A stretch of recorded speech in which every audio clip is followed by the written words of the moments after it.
나는 책이야말로 여전히 삶의 가장 좋은 도구라고 믿는다. 인터넷이나 방송을 통해 더 빠르고 정확한 자료를 찾아낼 수도 있지만 책이 주는 내밀한 정보를 따라갈 수는 없다.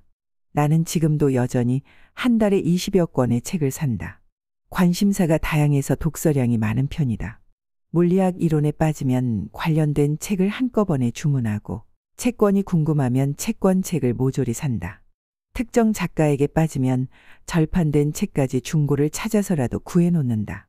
다행히 나는 책을 상당히 빨리 읽는 편이다. 300페이지 내외의 책은 2~3시간이면 읽는다. 필요하면 밑줄도 긋고 어떤 문장이나 단어를 읽고 나의 의견이 떠오르면 여백에 적어놓는다. 책의 내용과 다른 생각이 떠올라도 그냥 적어놓는다. 제목과 달리 내용이 부실하거나 마음에 들지 않는 책은 굳이 끝까지 읽지 않는다. 나는 작가와 책 제목을 잘 외우지 못해서 읽은 책을 또 사는 경우도 많다. 다행히 요즘은 인터넷 사이트에서 주문을 하면 결제하기 전에 구매한 기록이 있다고 친절하게 알려준다.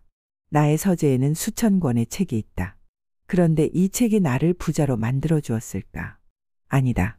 책은 당신을 부자로 만들지 못한다.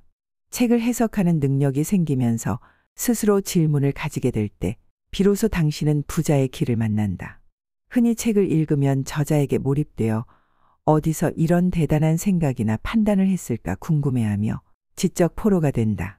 책에 나온 모든 글을 사실을 넘어 진리로 받아들이고 자기의 생각을 버린다. 그러나 아무리 유명한 저자의 글이나 위대한 학자의 이론이라도 모두 옳을 수만은 없다.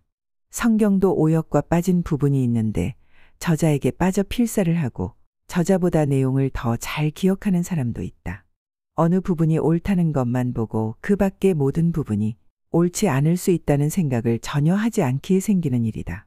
그러면 어느 부분이 옳고 어느 부분이 틀린 것일까? 그것을 알려주는 책이 따로 있다.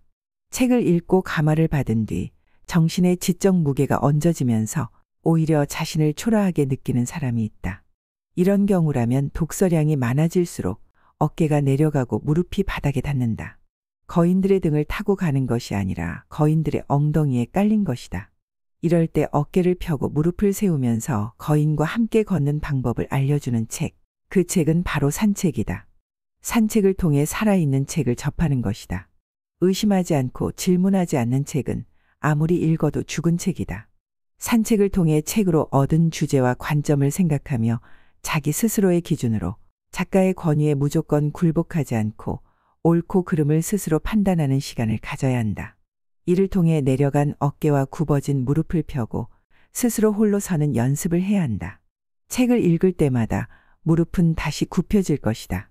하지만 스스로 생각하는 연습을 계속하다 보면 다리에 근육이 생기고 어깨가 펴지면서 스스로 혼자 우뚝 서는 날이 있을 것이다. 산책과 자문을 통해 의심하고 질문하는 습관을 길러야 한다. 길을 걷거나 조용히 앉아 오늘 읽은 책의 내용을 숙고하는 시간을 가져보기 바란다. 그러면 아무리 위대한 선생이 쓴 책이라도 페이지를 늘리기 위해서 쓴 헛소리도 보이고 단순히 팔기 위한 목적에 따라 이론을 만들어낸 자기계발서도 보인다. 당신 마음의 무릎이 건강해졌기 때문이다. 산책은 몸도 마음도 건강하게 하니 하루에 10,000보 이상 걷기 바란다.